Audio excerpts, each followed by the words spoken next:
foi, nous pouvons résister à Dieu bien mieux que nous résistons à l'ennemi. J'ai une question. Êtes-vous en train d'aider d'autres personnes? Ou êtes-vous en train de lutter contre vos problèmes tout le temps?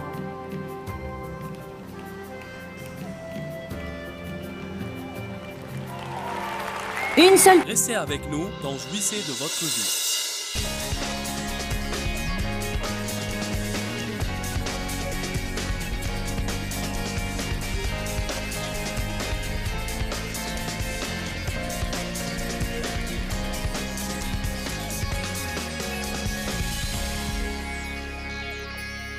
Si vous voulez vraiment ce que vous dites à Dieu que vous voulez, vous allez avoir à vous élever. Vous allez avoir à mener une vie plus élevée et non pas une vie basse, car nous payons vraiment très cher pour une vie basse. Il y a un prix à payer. Quand vous faites de mauvais choix, vous allez récolter le fruit de ces mauvais choix. Cela ne veut pas dire que Dieu cesse de vous aimer, mais vous récoltez quand même le fruit de ces mauvais choix. Être une personne excellente veut dire faire le 1000 supplémentaire. Cela veut dire faire le bien, même quand vous n'en avez pas envie. Des petites choses comme reconduire votre chariot à l'épicerie là où il est censé être. Combien de vous reconduisent leur chariot à leur place maintenant parce qu'ils m'ont entendu le prêcher? Bon, ne croyez-vous pas que les épiceries devraient me payer? Je crois que je devrais être à la commission. Je leur épargne des millions de dollars. Une dame m'a raconté une histoire drôle. Elle a dit qu'un jour elle a mis ses achats dans sa voiture et elle reconduisait son chariot à l'épicerie. Une dame s'est approchée d'elle avec son chariot et elles se sont regardées et l'une d'elles a dit « Joyce Meyer, n'est-ce pas ?» Et elle a dit « oui ».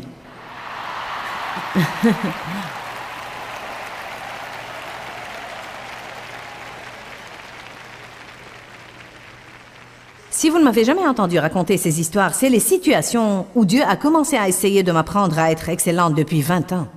Suivre les instructions et ne pas laisser un désordre à quelqu'un d'autre. Si je mets des produits dans mon chariot dans l'allée numéro 2 et le temps d'arriver à l'allée 7, je décide de ne pas les prendre, je ne mets pas la laitue avec le détergent, mais je vais la remettre où je l'ai prise.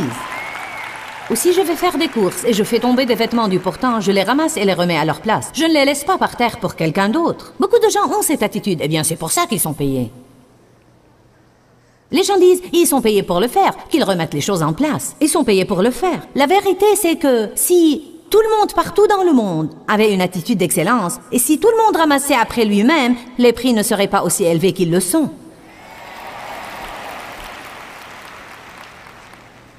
Si vous voulez être excellent, vous allez avoir à choisir de faire des choses que vous n'avez pas envie de faire. Vous allez avoir à choisir de faire des choses que peut-être personne ne fait. Un autre exemple, c'est d'être généreux et bon avec les autres au lieu d'être égoïste et avoir la mentalité du « et moi alors ?» Je me souviens d'une montre que j'avais. J'aime vraiment les montres qui scintillent et j'achète beaucoup de montres en diamant fantaisie. Je suis allée dans un magasin où il y en avait une qui m'a beaucoup plu. Elle n'était pas chère, donc j'en ai acheté 3 et j'avais une que je portais et 2 dans leur boîte à la maison. Un jour, une dame a admiré ma montre et j'étais tentée de la lui donner. Et j'ai résisté à la tentation avec succès. Parfois, nous excellons à résister à Dieu au lieu de résister au diable. Revenons-y à nouveau. Nous n'avons pas à revenir en arrière, mais Galates 5:16 est vraiment importante car elle dit « Marchez selon l'esprit et vous n'accomplirez pas les désirs de la chair. » Maintenant, voilà le thème principal de mon message aujourd'hui. Je pense que beaucoup de gens passent tellement de temps à lutter contre le diable, à lutter contre leurs problèmes, à lutter contre eux-mêmes et contre tout ce qui ne va pas en eux, qu'ils n'ont plus le temps ou l'énergie de suivre l'esprit. Ce que je pense que nous devrions faire, c'est de confier nos problèmes à Dieu. Je pense que nous devrions nous confier à Dieu. Nous devrions confier tous nos ennuis à Dieu, et c'est biblique. 1 Pierre chapitre 5 dit « Déchargez-vous sur lui de tous vos soucis, tous vos problèmes, tous vos ennuis, une fois pour toutes, car il prend soin de vous. » Eh bien, si nous confions tous nos problèmes à Dieu et que nous disons « Dieu, je crois que tu vas prendre soin de ça. » D'accord, que suis-je censé faire pendant ce temps? Maintenant, je suis libre pour me concentrer à suivre les conseils du Saint-Esprit. Maintenant, je n'ai pas à passer mes jours en essayant de résister au diable, car si je suis, écoutez-moi, si je suis les conseils du Saint-Esprit, il n'y a pas moyen que le diable s'infiltre. Si je m'applique à faire ce que Dieu me dit de faire, il n'y a pas moyen que Satan œuvre dans ma vie. Dieu n'essaie jamais de vous enlever quoi que ce soit. Il essaye toujours de vous mettre dans une situation où il peut vous donner davantage. Je ne sais pas quelle sorte de bénédiction j'ai perdue en gardant ma montre puante alors que j'avais déjà 2 autres identiques chez moi. Mais je peux vous dire qu'il y a quelque chose que j'ai raté. Si j'avais cédé à la tentation et enlevé la montre et dit « Tu sais, sœur, ma montre te plaît et j'ai 2 autres identiques chez moi. J'ai l'impression que Dieu veut que je te la donne. » Et je la bénis. Là, j'aurais été libre et heureuse. Mais qu'arrive-t-il quand nous désobéissons à Dieu? Quand nous désobéissons à Dieu, nous ouvrons une autre porte à l'ennemi pour œuvrer dans notre vie. Et beaucoup de fois, nous vivons sous une lourdeur, nous vivons sous une pression, nous vivons avec la dépression, avec l'oppression, simplement parce que nous ne suivons pas les instructions de Dieu dans notre vie. Je peux me rappeler exemple sur exemple sur exemple sur exemple. Une robe rouge que j'avais. Certains de vous m'ont peut-être entendu raconter cette histoire. Je priais pour une dame qui était une bénévole dans mes réunions. Dieu, que puis-je faire pour Rosanne? Que puis-je faire pour elle? Loué sois-tu Dieu, elle est si bonne envers nous. Que puis-je faire pour elle? Immédiatement, j'ai senti dans mon esprit que je devais lui donner une robe rouge toute neuve que j'avais achetée et que je n'avais jamais portée. J'ai immédiatement réprimé le diable et...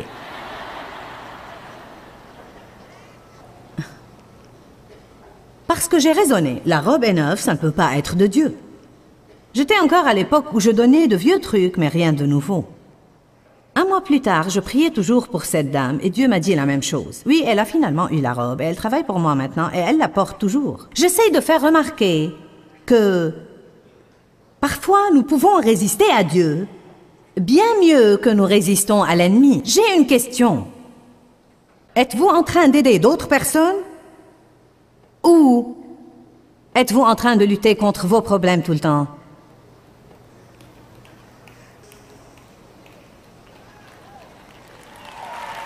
Une seule personne assise là a compris ce que je viens de dire. Même quand je dis ça, la chair ne l'aime pas. Êtes-vous en train de faire assez pour les autres? Vous levez-vous tous les jours pour vous offrir à Dieu? Dieu me voilà, je veux être un instrument à ton service. Peux-tu te servir de moi aujourd'hui? Y a-t-il quelqu'un que je peux bénir? Y a-t-il quelqu'un que je peux encourager? Puis-je faire quelque chose pour quelqu'un? Si vous commencez à vivre comme ça, et cessez de penser à tout ce qui ne va pas en vous et tout ce qui ne va pas dans votre vie, Dieu pourrait peut-être venir arranger votre vie.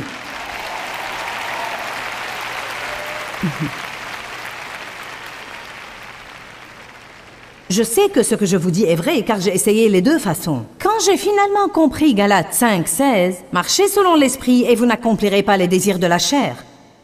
Vous comprenez, je ne faisais que lutter et combattre les désirs de la chair toute la journée. Je luttais contre moi-même et je communiais avec mon péché.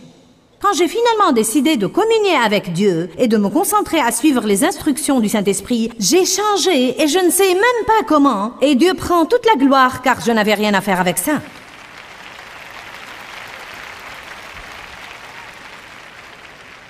Puis-je vous donner une révélation? Dieu ne va pas vous laisser vous arranger vous-même. Ou votre famille, ou vos autres problèmes, car s'il le fait, vous allez prendre le mérite.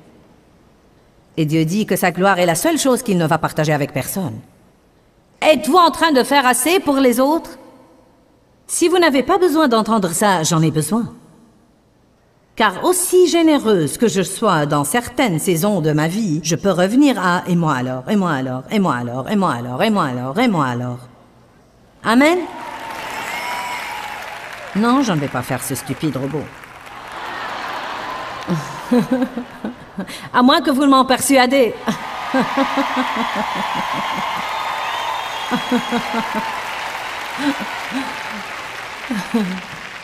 J'ai maintenant des gens qui font des robots et qui me les envoient.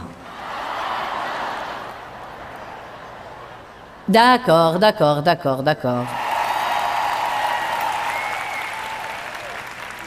Oh, la chair est si égoïste. Il y a un petit disque qui tourne dans notre tête tout le temps. Eh bien, et moi alors? Eh bien, Dieu, si je donne ma montre, et moi alors? Bien, si je donne cet argent supplémentaire à l'église, et moi alors? J'avais l'intention d'aller au restaurant. Bon. Eh bien, si j'accepte d'emmener cette personne à l'église avec moi tous les dimanches, et si je n'avais pas envie d'y aller? Et moi alors? Et moi alors? Si Dave dit... Je vais aller au cours de golf. Ce qu'il fait presque tous les samedis soirs quand nous rentrons à la maison. Nous rentrons à la maison le soir, il va au cours de golf pour frapper les balles, et je reste toute seule à la maison.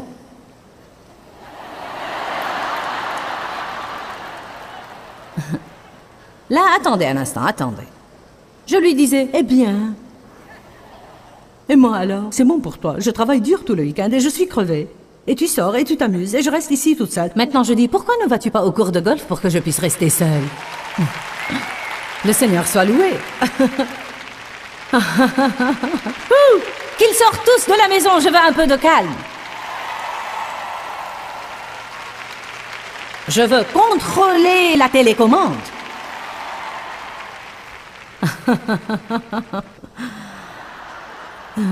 S'il est là et que j'essaye de regarder la télévision, il change à une chaîne de sport à chaque pause publicitaire et j'ai du mal à le porter à revenir à ma chaîne pour continuer mon émission. N'est-ce pas la vérité?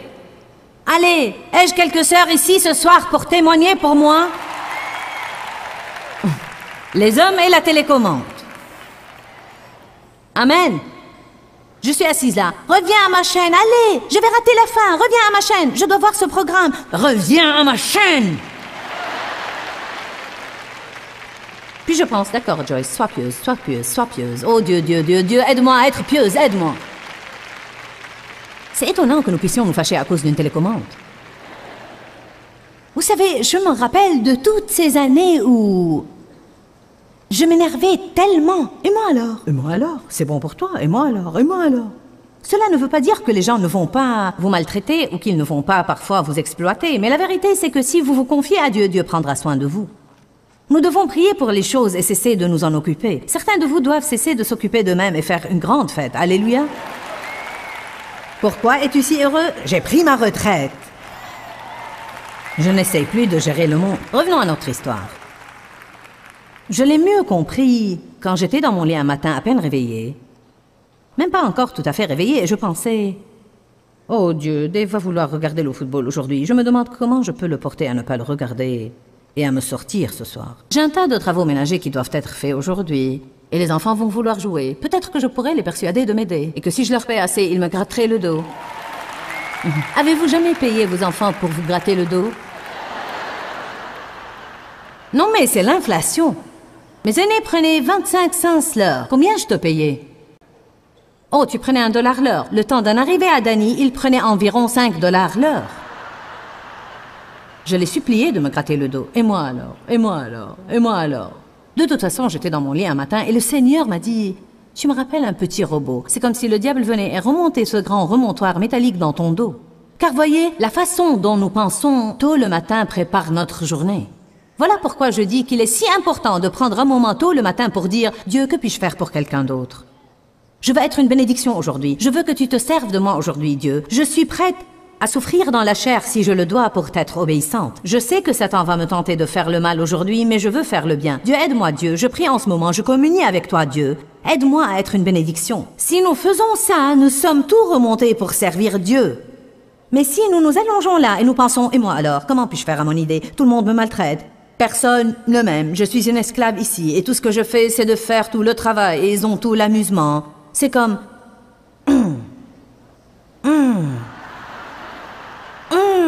Puis Dieu m'a dit, tu sors du lit et voilà à quoi tu ressembles à mes yeux. Comme un petit robot tout remonté pour la journée. Et moi alors, et moi alors, et moi alors, et moi alors, et moi alors, et moi alors, et moi alors, et moi alors, et moi alors, et moi alors, et moi alors, et moi alors.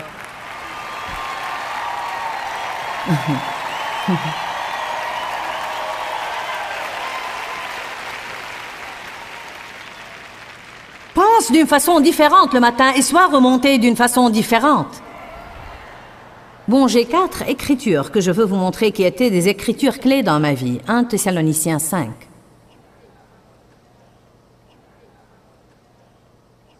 Verset 15.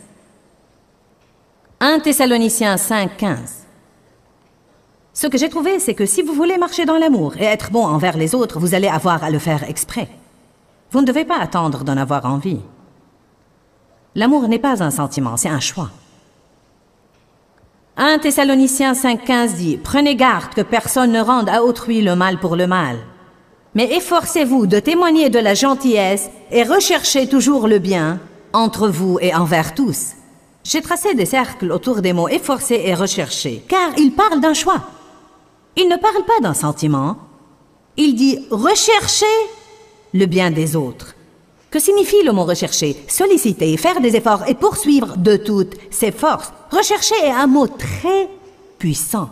Quand la Bible dit de rechercher Dieu, elle veut dire renoncer aux autres choses et le solliciter et le poursuivre de toutes nos forces. Voyez, je me lève et je n'ai pas forcément envie d'être une bénédiction pour tout le monde. Je n'ai pas envie de faire des choses pour les autres. J'ai l'impression que tout le monde doit faire quelque chose pour moi. Mais je peux rechercher le bien. Et en faisant ça, je serai en train de suivre l'esprit. Et quand je fais ça, il n'y a pas de place dans ma vie pour les désirs de la chair. Le message que j'essaie de vous faire parvenir, c'est d'arrêter d'attendre d'avoir envie de faire le bien et de choisir de faire le bien. Et en suivant l'esprit, vous n'accomplirez pas les désirs de la chair. Ne laissez pas vos pensées ouvertes à toutes les absurdités. Remplissez-les de bonnes choses. Galates 6:10.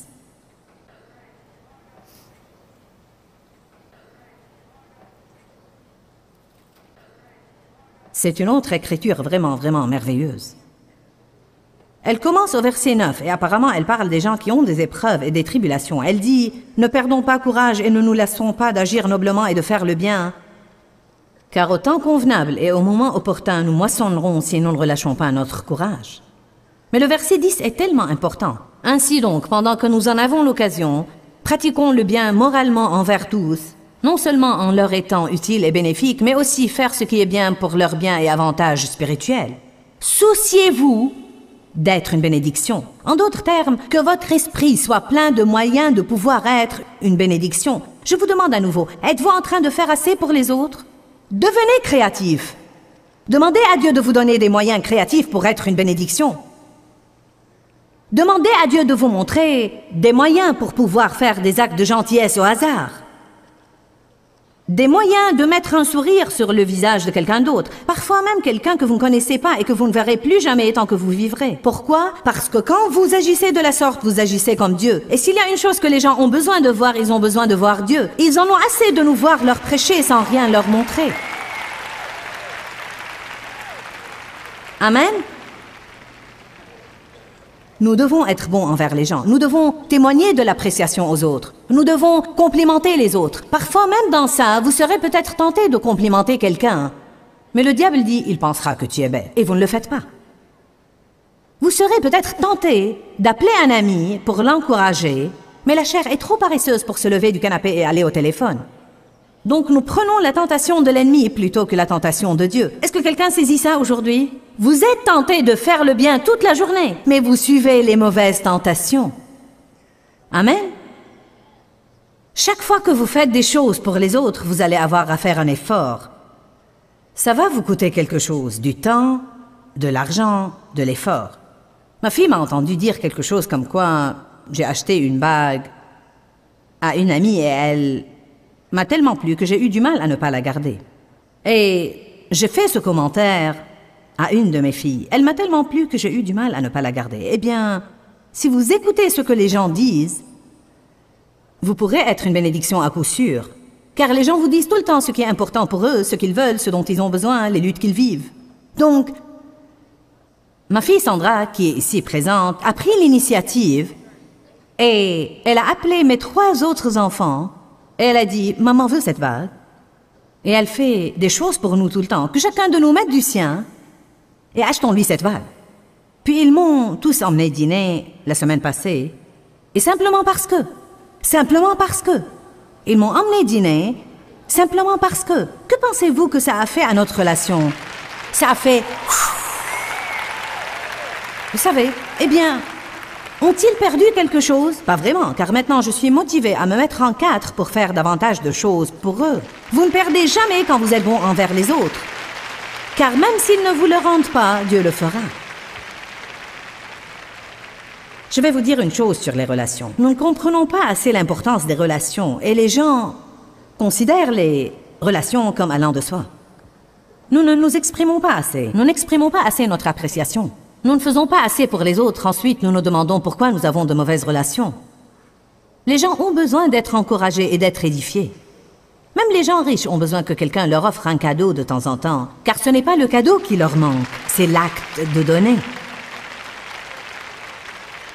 Amen. Pourquoi dois-je te donner quoi que ce soit? Tu n'en as pas besoin, car vous ne donnez pas aux gens parce qu'ils en ont besoin, vous leur donnez car vous avez besoin de donner. Vous ne m'avez pas entendu. Personne ne m'a entendu.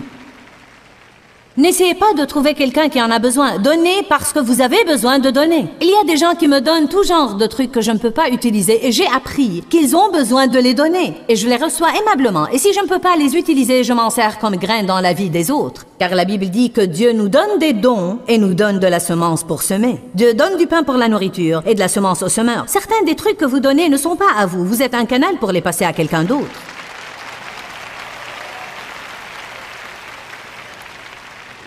J'aime vraiment Galates 6:10. Alors que nous en avons l'opportunité et l'occasion, toutes les occasions, toutes les opportunités, allez-vous céder à la tentation d'être bon envers quelqu'un? Ou allez-vous lui résister? J'ai appris à donner et à profiter de ces occasions, et à profiter de toutes les occasions, non pas pour essayer de me débarrasser de quelque chose que je ne veux pas, mais pour faire le 1000 supplémentaire et être une personne excellente. Car si je dois suivre une tentation dans ma vie, je veux qu'elle soit la tentation qui vient de Dieu, la tentation d'être bonne, non pas la tentation d'être égoïste et égocentrique.